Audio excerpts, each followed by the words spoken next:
Vamos falar sobre as indústrias dos óleos vegetais, com ênfase nos processos industriais dos óleos vegetais. Nosso grupo é composto por... Deixa eu começar de novo, que deu ruim. Não precisa não precisa parar. Tipo, depois ele corta. Tá. Vamos falar sobre as indústrias dos óleos vegetais, com ênfase nos processos industriais dos óleos vegetais. Nosso grupo é composto pelos alunos Ana Flávia, Arthur, Eduarda, Priscila e Yasmin. Os óleos vegetais é uma gordura extraída exclusivamente das sementes das plantas e é utilizado constantemente em produtos alimentícios, fazendo parte integrante da dieta humana, visto que eles são mais saudáveis, apresentando menores quantidades de gorduras saturadas. Contudo, é possível evidenciar que a sociedade está em busca de alimentos que apresentam sabor agradável, mas também que fazem bem à saúde. Em consequência disso, os óleos vegetais são formados por triglicerídeos, ou seja, glicerol esterificado, a 3 moléculas de ácidos graxos, pequenas quantidades de componentes não triglicerídeos, como os fosfolipídios, esteróis, tocoferóis, carotenoides, clorofilas, mono e diglicerídeos e ácidos graxos livres, o que acarreta uma das principais fontes de energia para o corpo humano. Somando a isso, a qualidade final de um óleo depende de todas as etapas envolvidas na produção do mesmo. Quando as sementes oleaginosas são armazenadas em más condições, podem ocorrer problemas tais como aquecimento da semente, chegando até a carbonização, aumento de acidez, escurecimento do óleo, tornando difícil o refino justificado, o sabor e o aroma, resultando nas modificações físico-químicas ocorridas no processo de produção dos óleos vegetais. A inspeção de uma pequena porção dos produtos leva a uma análise de sua quantidade, o que determinará a ação a ser adotada de modo a manter o nível de qualidade.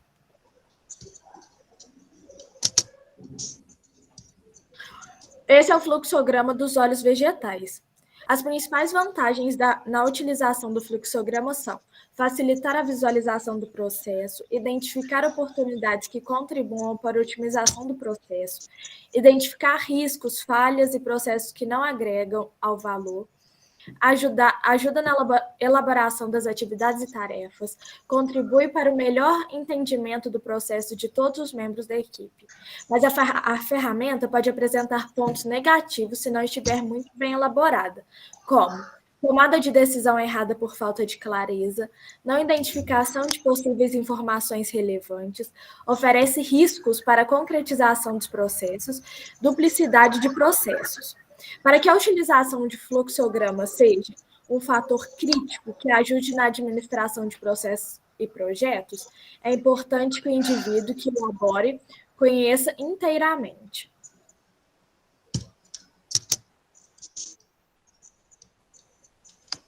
Bom, agora vamos aos exemplos nos tipos de óleos vegetais, começando primeiramente pelo óleo de coco. O óleo de coco, ele é um óleo vegetal, que é derivado da polpa seca do coco maduro. Ele contém cerca de 90% de ácidos graxos, que são os TCM, os triglicerídeos de cadeia média. Esses óleos, eles podem ser obtidos através de processos industriais, como solvente, prensagem, e também vem sendo muito empregado manualmente, uma vez que existem aí várias fábricas artesanais que trabalham com óleo de coco, fazem o processamento desse óleo de coco, por ser uma alternativa mais saudável. Existem até pessoas que preferem fazer dentro das próprias casas, porque ali eles vão estar trabalhando somente com compostos naturais. E aqueles compostos que não são dos nossos conhecimentos, que muitas vezes são prejudiciais à nossa saúde, não vai estar contido ali. Esse óleo, ele é muito produzido e muito utilizado no Brasil. Ele possui inúmeras funções que beneficiam o ser humano.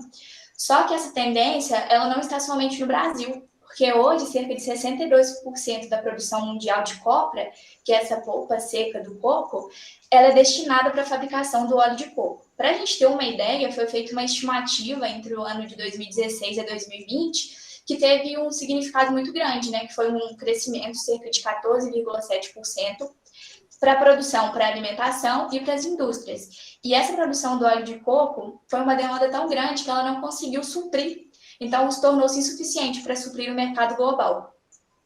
Além disso, o óleo de coco, apesar de estar presente predominantemente nas áreas alimentícias, ele também vem sendo utilizado nas indústrias de cosméticos, né? Essas indústrias aí que possuem um alto teor inovativo, elas pegam o processo de desenvolvimento dessa tecnologia e, com isso, elas desenvolvem produtos que são grandes aliados, tanto na área da beleza e na área da higienização.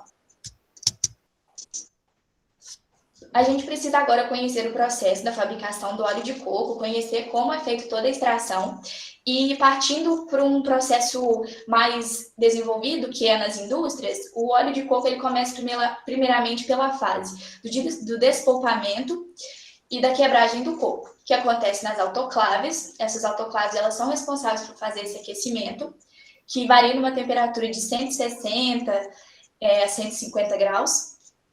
E é nele que a gente consegue ter uma maior facilidade para conseguir fazer essa retirada da polpa. Além disso, esse aquecimento ele contribui também para combater aquelas bactérias que estão ali presentes e que são nocivas para a nossa saúde.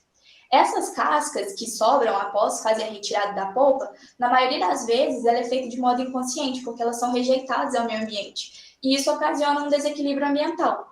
E uma fábrica que é muito conhecida, que é a fábrica de Copra, que é uma fábrica brasileira. Essa fábrica de Copra ela tem os seus produtos derivados do óleo do coco e, através dela, surge um modo sustentável de se fazer. Por quê? Elas vão aproveitar essa casca ela vai passar por uma máquina onde ela vai ser queimada e, ao ser queimada, ela gera energia suficiente para a fábrica em questão.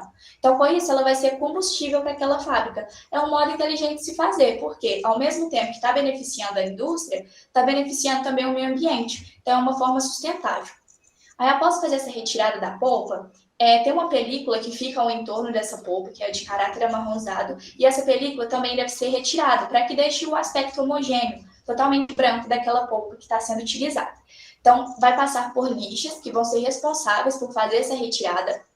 E, após conseguir fazer toda essa retirada, a película, por sua vez, ela também não é rejeitada no meio ambiente. Ela é aproveitada, ela passa pela prensagem e, através disso, a gente consegue fazer a retirada do óleo de coco virgem, que é a espécie do óleo de coco mais saudável e que tem o maior poder nutritivo. Além disso, o que sobra na prensa pode ser utilizado para fazer a produção da farinha de coco. Então, mais uma vez, levando em questão o modo sustentável e salientando que é uma forma muito inteligente, porque é um bem comum, está beneficiando a indústria, porque está gerando combustível para a indústria, contribuindo para a economia, uma vez que, ao fazer esse reaproveitamento, está conseguindo gerar novos produtos e também para o mais importante, que é o meio ambiente, porque mesmo sendo um óleo vegetal, que possui esse poder mais natural, ele precisa ter essa consciência ao fazer a sua retirada. Aí, depois disso, esse é misturado, né? A polpa vai ser triturada, e, ao ser triturada, ela é misturada com a água do óleo de coco, e, com isso, vai fazer aquela retirada daquela água ali, que vai ter um aspecto leitoso, e, ao fazer essa retirada, esse líquido ele tem que ficar por um tempo determinado em repouso. Ao ficar em repouso, vai sofrer uma diferença de densidade, então a gente vai conseguir observar um caráter heterogêneo, onde a gente vai observar várias fases ali, e inclusive a fase que vai ser retirada, que é a fase do óleo. Para que a gente consiga fazer essa retirada, esse líquido passa por um resfriamento e vai mudar o seu estado físico, ele vai para o empedramento. E, ao passar para o empedramento, consegue fazer a retirada do óleo, que vai ser levado para um recipiente que seja adequado para isso, vai ser embalado, é levado para avaliação, e, ao ser levado para avaliação, né, que são pessoas que são profissionais nessa área, ele é distribuído para mercados e outros locais que são responsáveis para que chegue até nós. Como, ao decorrer da explicação, a gente consegue perceber os inúmeros benefícios que o óleo de coco possui. Então, ele vem aí substituindo o convencional óleo de cozinha. A gente consegue perceber que existe aí uma grande parcela das pessoas que estão voltando, né, vindo para essa alternativa mais saudável, e o óleo de coco ele não fica para trás. A gente conseguiu perceber que ele tem ênfase na área da saúde, porque ele, por exemplo, auxilia na diminuição do colesterol ruim e aumenta o colesterol bom, porque ele é rico em vitaminas lipossolúveis, a vitamina A, D, E e K. Ele ajuda também na imunidade, porque, como a gente viu, eles são TCM, que são os triglicerídeos de cadeia média. Esses triglicerídeos de cadeia média, ao entrarem em contato com o estômago, eles promovem uma imunidade. um poder imunológico muito forte. Ajuda no emagrecimento, mesmo sendo gorduras saturadas, tem uma grande facilidade de ser quebrada e transformada em energia no fígado. E isso vai acelerar o metabolismo, o que, consequentemente, vai contribuir para a queima de gordura, que é o emagrecimento. Ele ajuda na saciedade, previne as causas do envelhecimento, ajuda também muito na questão do raciocínio, uma vez que ele estimula os nossos neurônios. E assim vai também para a área das cosméticas, que é onde ele vem obtendo uma grande ascensão, né, os seus produtos aí variados do óleo de coco, e não só no seu uso tópico, mas como também no seu uso oral, se ele usado de forma correta. Ele ajuda a combater aí os fios ressecados, diminui os frises, ele auxilia aí na regulação sanguínea do couro cabeludo, então com isso auxilia no desenvolvimento e no crescimento do cabelo. Ele funciona como antibactericida, funciona também como um grande estimulador de contra os danos externos, como o sol, o cloro, o sal. Então, assim, é uma gama de variedades de benefícios. Só que mesmo sendo um óleo saudável, ele precisa ter seu uso moderado, porque tudo aquilo que é usado em excesso vai ocasionar um risco para a nossa saúde. Então, ele precisa ser também ter um uso consciente e ser usado de maneira benéfica. E apesar dos vários benefícios, né, tendo esse teor aí de ser um óleo natural, ele ocasiona alguns impactos, né, através da sua exploração e dos seus rejeitos também. Eles são amplamente retirados aí de florestas tropicais, e nessas florestas tropicais a gente consegue conter assim, com uma variedade de espécies, e ao fazer essa retirada de forma inconsciente e também os rejeitos de forma inconsciente, está fazendo com que essas espécies entrem em riscos, impactando negativamente na sua perpetuação, também vem contribuindo para que esses animais entrem em extinção. Então, é uma forma mesmo que está fazendo com que ocasione um equilíbrio, um desequilíbrio totalmente global, afetando o nosso ecossistema. E aí, por isso que é importante a gente seguir, como a fábrica de Copra, seguir a questão da sustentabilidade e o reaproveitamento, para que assim chegue num bem comum, que é beneficiar tanto a indústria, né, que vai estar aí para a área da sua economia, e também para o ecossistema, que é a base principal.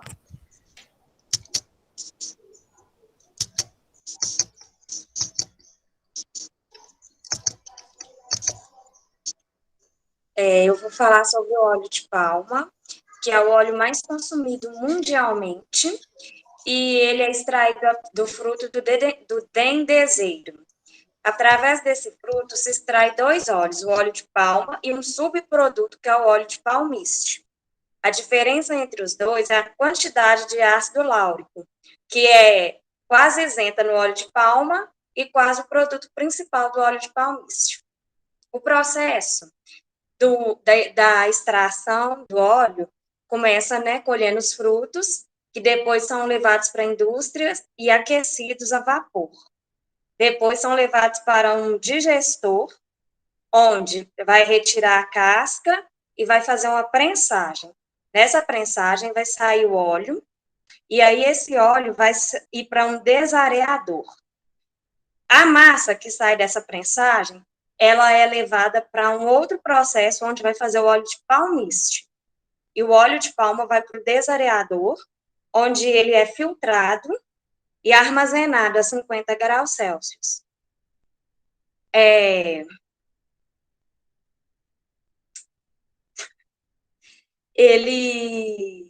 Os impactos naturais, os impactos ambientais que ele causa, na indústria eles têm a opção também de utilizar as cascas e as sementes dessa polpa que sai do desareador e levar para as caldeiras e reutilizar, fazendo o processo ser mais sustentável. Mas o impacto ambiental principal é o desmatamento. Como ele é um dos óleos mais consumidos, ele gera um grande desmatamento para fazer o plantio das palmas, né, que gera o dendê, e aí o desmatamento causa impactos na flora, mudanças no ecossistema, que é um local de vida de muitos animais.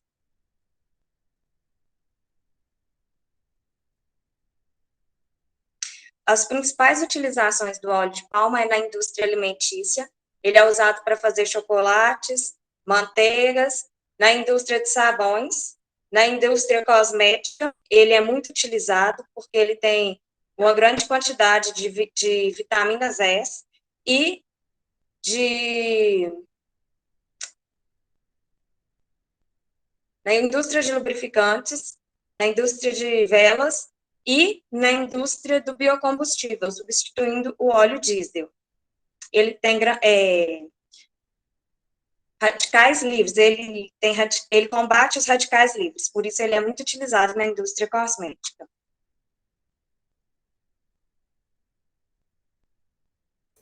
Eu vou falar sobre o óleo de soja. O óleo de soja é um óleo muito utilizado na cozinha, em preparação de vários alimentos. O óleo de soja ele é extraído através dos grãos da planta de soja. Ele é um óleo que é muito rico em gorduras poliinsaturadas, em ômega 3 e ômega 6, e também tem muitas vitaminas. O óleo de soja ele é feito através da mistura de alguns ácidos graxos obtidos a partir da soja. Agora eu vou falar um pouco das etapas de produção do óleo. A primeira etapa de produção é a pré-limpeza, onde os grãos são submetidos a passar por peneiras vibratórias, que vão fazer a separação desses grãos, dos grãos que não estão adequados para o uso, dos que estão bons para o uso e o consumo. O descascamento é a etapa onde os grãos vão passar por máquinas descascadoras, onde essas cascas vão ser quebradas e vão ser separadas da polpa através de peneiras vibratórias. A trituração e laminação é a etapa que vai facilitar a retirada do óleo que está presente no interior do grão da soja. O cozimento, ele visa a fazer o rompimento das paredes celulares para facilitar, assim, a saída do óleo que está presente no interior do grão. A próxima etapa é a extração. A extração do óleo ela é feita através da compressão desses grãos que foram triturados para, assim, fazer a remoção do óleo. A próxima etapa é a etapa do refinamento, que é a etapa que visa dar uma melhor aparência, um melhor odor e um melhor sabor para o óleo, e para tirar também a remoção de alguns componentes. A primeira etapa é a degomagem, o processo ele tem a finalidade de remover algumas proteínas que estão presentes no óleo bruto. A próxima etapa é a neutralização, que ela se dá através da adição de solução aquosa de álcalis, que a função dela é eliminar os óleos graxos livres que estão presentes e também eliminar alguns componentes tidos como impureza. A outra etapa é o branqueamento. O branqueamento ele é feito através da filtração de alguns pigmentos, com terras clarificantes, ativadas ou terras naturais. E a próxima etapa é a desolização, que é a etapa que visa a remoção de sabores e odores indesejados na indústria. Os benefícios. O benefício do óleo de soja é que ele é uma importante fonte de ômega 3 e ômega 6. O óleo de soja ele consiste em ácidos graxos poliinsaturados, como já dito, e eles ajudam na diminuição de doenças cardíacas e também tem outros benefícios. Ela tem uma grande quantidade de isoflavonas, que elas favorecem na prevenção de problemas como câncer de mama, osteoporose e menopausa. E os malefícios é que elas podem trazer o uso excessivo, pode acabar agravando e trazendo problemas cardíacos, como também problemas como risco de diabetes, problemas no fígado e entre obesidade, etc.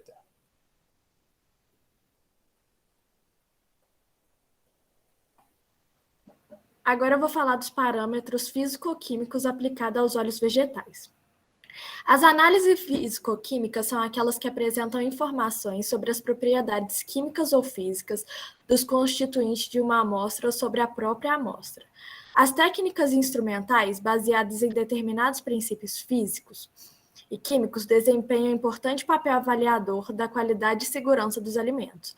Os métodos volumétricos de análise consistem na medida do volume e de uma solução de concentração exatamente conhecida como solução padrão, necessário para reagir completamente com uma espécie que se deseja quantificar, analito, ou vice-versa.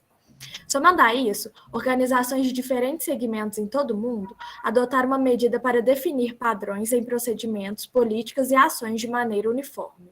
As propriedades de integridade dos alimentos, além do controle de qualidade interno, possuem vários órgãos que regulamentam tais padrões e especificações técnicas. Cada país possui sua legislação sobre o não cumprimento da lei, que pode acarretar em grandiosas sanções, e o órgão brasileiro que fiscaliza e aplica legislação para os estabelecimentos do ramo alimentício é a Agência Nacional de Vigilância Sanitária.